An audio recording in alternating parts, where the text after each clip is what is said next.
Assalamualaikum warahmatullahi wabarakatuh. Perkenalkan, nama saya Abdul Rapi dari kelas PAI 4A.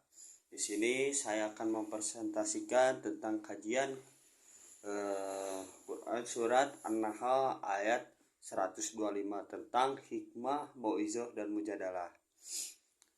Lalu ada ayat dan terjemahnya. A'udzu billahi minasy syaithanir rajim. Bismillahirrahmanirrahim. Ud'u ila sabili rabbika bil hikmati wal mau'izatil hasanah wazadilhum billati hiya ahsan. Inna rabbaka huwa a'lamu biman dhalla an sabilihi wa huwa a'lamu bil muhtadin. Wa in aqabtum fa'aqibu bimisli ma uqibtum bih waladin sabartum lahuwa khairul lissabirin.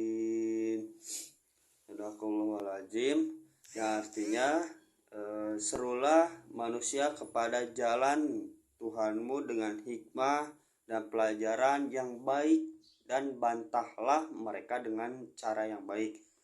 Sungguhnya Tuhanmu dialah yang mengetahui tentang siapa yang tersesat di jalannya, dan dialah yang lebih mengetahui orang yang mendapat petunjuk. Lalu di sini ada gambaran umum Quran surat An-Nahl ayat 125.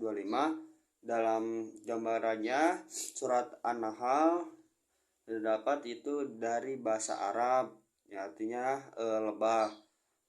Surat An-Nahl juga merupakan surat ke-16 dalam Al-Quran. Nah, surat ini terdiri dari ayat 128 ayat dan termasuk golongan surat-surat Makkiyah. Surat ini dinamakan surat An-Nahl yang berarti lebih karena di dalamnya terdapat firman Allah Subhanahu wa taala ayat 68 yang artinya, dan Tuhanmu mewahyukan kepada lebah. Lebah adalah makhluk Allah Subhanahu wa taala yang memberi manfaat dan kenikmatan kepada manusia. Ada persamaan antara madu yang dihasilkan oleh lebah dengan Al-Qur'anul Karim. Madu berasal dari bermacam-macam sari bunga,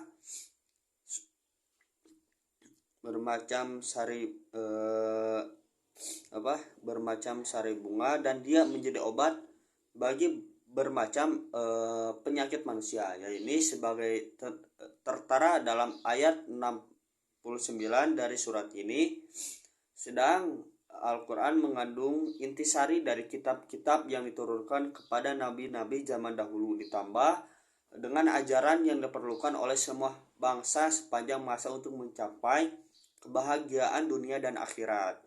An-Nahl di sini tidak lain surat An-Nahl di sini tidak lain dari makhluk yang mendapat berkat dimuliakan Allah Subhanahu wa taala, yang mendapat wahyu dan ilhamnya sehingga dia dapat menempuh jalan hidupnya. Dalam lisan Al-Arab, An-Nahl bentuk mufradatnya itu tunggalnya An-Nahlah adalah serangga penghasil madu. Abu Ishaq Az-Zujaj mengatakan tentang firman Allah Subhanahu wa taala yang berbunyi, Tuhanmu mewahyukan lebah, boleh jadi dinamakan An-Nahl lebah dalam kurung lebah itu karena Allah Subhanahu wa taala menjadikan manusia mengambil madu yang keluar dari perutnya dengan pengertian Allah Subhanahu wa taala memberikan kepadanya. Lalu di sini ada kaidah tajwid Quran surat An-Nahl ayat 125. Yang pertama itu ada utlu ila, hukum bacaannya adalah qalqalah. Lalu cara membacanya itu memantul dengan kuat dan jelas. Kenapa ada sebab dari qalqalah adalah bertemu salah satu huruf qalqalah yang diwakafkan. Nah, di sini yang kedua ada bisa dikatakan kedua itu ila sabili, hukum bacaannya adalah mad tobi. Lalu cara membacanya dibaca panjang 2 harokat. Sebabnya itu kasroh bertemu ya sukun.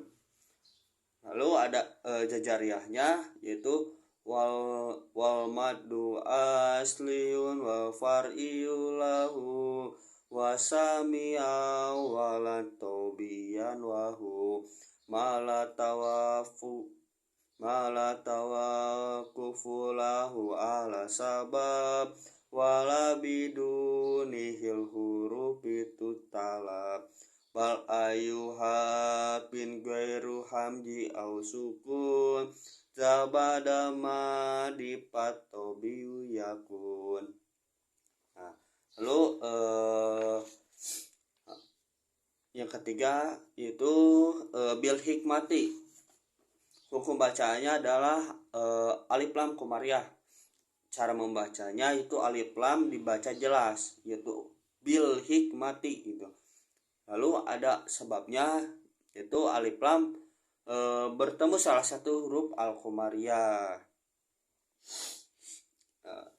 Lalu ada jajariahnya juga, lilamil al-halani qobla arupi auluhuma idharuha paltaripi qobla arba'i masroti khud ilmima min abgiha jaka wa khob akima. Nah, lalu di sini ada asbabun nuzul Quran surat An-Nahl ayat 125. Dalam pembahasan dari beberapa referensi buku tafsir telah didapati bahwa ayat 125 dari surat An-Nahl asbabun nuzulnya itu ketika Hamzah gugur dalam perang Uhud dalam keadaan tercincang, ketika Nabi Muhammad SAW melihat keadaan jenazahnya, lalu beliau bersumpah melalui sabdanya, sesungguhnya aku bersumpah akan membelas 70 orang dari mereka sebagai penggantimu. Meskipun demikian, ayat ini tetap berlaku umum untuk sasaran dakwah siapa saja, muslim ataupun kafir, sebab ungkapan yang ada memberikan pengertian umum ini berdasarkan kaidah usul ana ibratul li umi lafdi la bi khususi sabab, yang artinya yang menjadi patokan adalah keumuman ungkapan bukan khususan sebab. Setelah kata ud'u serulah tidak disebutkan siapa objek maf'ul bihnya. Lalu ada uslub atau gaya pengungkapan bahasa Arab yang memberikan pengertian umum. Li at-tamim, dari segi siapa yang berdakwah ini juga berlaku umum. Meski ayat ini adalah perintah Allah Subhanahu wa taala kepada Rasulullah, perintah ini juga berlaku untuk umat Islam sebagaimana kaidah dalam usul fikih, khutbah Rasul khutibah la ummatuhu malam yuradu dalilu tahsisi. Perintah Allah Subhanahu wa taala kepada Rasulullah, perintah ini juga berlaku untuk umat Islam selama tidak ada dalil yang mengkhususkan gitu. Lalu ada elaborasi kandungan surat An-Nahl ayat 125. Yang pertama itu metode pengajaran dengan hikmah. Bagaimana? Yaitu mengenai pelaku metode pendidikan dalam ayat ini, Rasulullah SAW telah mencontohkan sebagai sumber keteladanan bagi umat manusia. Segala perkataan, perbuatan, dan pendapat beliau dijadikan contoh dan pedoman dalam menjalani kehidupan sehari-hari. Nah, contohnya itu ketika murid itu belajar, kita bisa memberikan metodenya itu dengan hikmah, yaitu memberikan hikmah kisah-kisah para nabi, para aulia, dan para solin-solin yang lainnya. Lalu di sini metode pengajaran dengan nasihat. Menurut Abu Dinata Al-Quranul Karim juga menggunakan kalimat-kalimat yang menyentuh hati untuk mengarahkan manusia kepada ide yang dikehendaki. Inilah yang kemudian dikenal sebagai nasihat. Nah, jadi ketika kita sebagai calon guru juga sebagai calon guru, selain kita memberikan hikmah kepada siswa, kita juga mempunyai metode dengan nasihat. Itu yang sesuai dengan Al-Qur'anul Karim gitu. Karena dengan nasihat seseorang itu akan luluh lah, ataupun si murid itu akan ngerasa bagaimana yang diberikan oleh gurunya itu dengan cara-cara nasihat itu akan diterima dengan baik gitu. Lalu juga ada metode pengajaran dengan mujadalah. Dengan metode ini ataupun bisa disebutkan diskusi ini, peserta didik saling bertukar pikiran atau bermusyawarah dalam memecahkan suatu permasalahan dengan peserta didik yang lainnya, ataupun dengan sekaligus dengan orang-orang yang telah memberikan ilmunya. Hal ini dapat mengembangkan kreativitas dan kemampuan berkomunikasi dengan orang lain, sehingga metode ini bukan hanya sekedar memudahkan dalam berproses pembelajaran, akan tetapi juga dapat memudahkan dalam mendidik pendewasaan, lalu juga akan terbentuknya pikiran yang dewasa, lalu juga akan gampang menemukan jati diri siapa dirinya gitu. Dalam pengajaran metode mujadalah ini ataupun diskusi ini, apalagi di tingkat mahasiswa, itu sering terjadi ketika dosen memberikan referensi, lalu si mahasiswanya bawa referensi, di situ kita bertukar pikiran ataupun taruh pikiran bagaimana cara menyelesaikan permasalahan tersebut. Nah, begitu pula di tingkat-tingkat yang bawah seperti SMP, SMA, itu kita harus coba bagaimana metode pengajaran dengan mujadalah tersebut kita harus diterapkan. Nah, itu yang untuk relevannya ya.